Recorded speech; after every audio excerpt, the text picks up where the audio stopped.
Como un coche que empezó siendo básicamente un Celica modificado, terminó convirtiéndose en el Hot DM más legendario de todos los tiempos.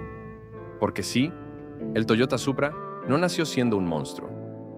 De hecho, hubo un momento donde nadie imaginaba que este coche terminaría humillando superdeportivos, dominando las calles y convirtiéndose en una obsesión mundial gracias a un motor que parecía literalmente indestructible. Pero lo más increíble es que Toyota casi destruye su propia leyenda, y más adelante entenderás exactamente por qué.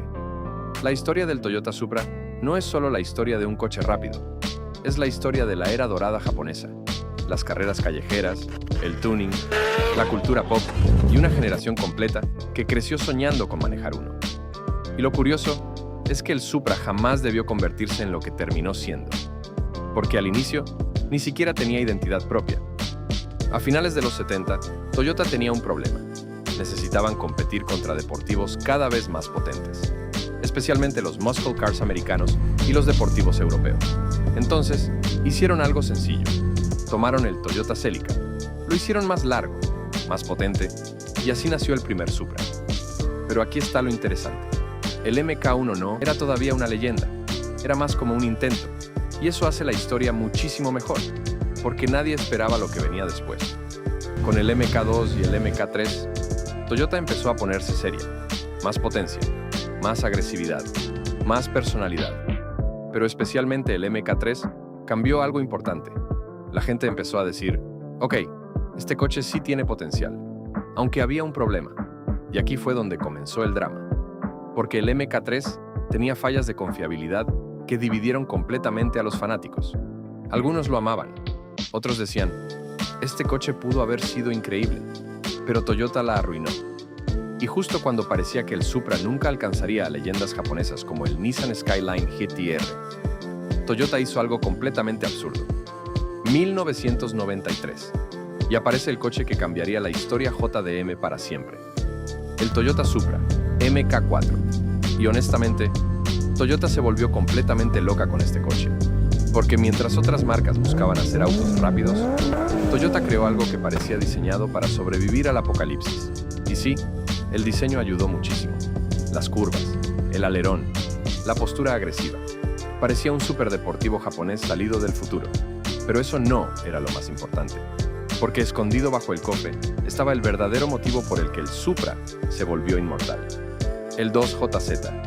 El Toyota 2JZ-GT, que no es solo un motor famoso, es probablemente uno de los motores más legendarios en toda la historia automotriz.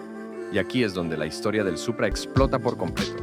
Porque Toyota, accidentalmente, creó un motor absurdamente resistente. Tan resistente que la gente empezó a modificarlo a niveles ridículos. 700 caballos, 1000 caballos, 1500 caballos, y el motor seguía sobreviviendo.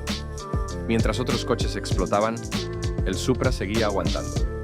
Y eso empezó a crear una reputación casi mítica. La gente ya no hablaba del Supra como un coche normal. Hablaban de él como si fuera un jefe final. Pero espera, porque todavía faltaba el momento que lo cambiaría todo. En 2001 pasó algo que transformó al Supra para siempre. The Fast and the Furious. Y especialmente, Paul Walker. Porque después de esa película, el Supra dejó de ser solo un coche. Se convirtió en cultura pop. El Supra naranja quedó grabado en la mente de millones de personas. Y aquí está lo increíble. Muchísima gente que nunca había manejado un coche deportivo empezó a soñar con tener un Supra. Videojuegos, películas, pósters, tuning, carreras callejeras. El coche estaba en todas partes. Y justo cuando el mundo comenzó a obsesionarse con el Supra, Toyota hizo algo que nadie entendió. Sí, Toyota eliminó el Supra, y eso hizo que la leyenda creciera todavía más. Porque ahora el coche ya no era solo famoso, era raro, difícil de conseguir, carísimo, deseado por todos. Y mientras pasaban los años, el MK4 dejó de ser un coche deportivo. Se convirtió en un ícono. Pero aquí viene la parte más polémica de toda esta historia. Porque después de años desaparecido, Toyota anunció el regreso del Supra. Y el internet explotó. El Toyota GR Supra finalmente regresó. Y al principio, todo el mundo estaba emocionado. hasta que descubrieron algo. El nuevo Supra compartía muchísimas cosas con BMW. Y ahí empezó la guerra. Algunos decían, por fin volvió el rey, y otros gritaban, eso no es un Supra real. De repente Internet se dividió completamente. Y honestamente, eso hizo todavía más famosa la historia del Supra. Porque ahora no solo había nostalgia, también había polémica. Y quizá ahí está la razón por la que el Supra sigue siendo tan importante. No por velocidad, no por caballos de fuerza, no por cifras, sino porque representa algo mucho más grande.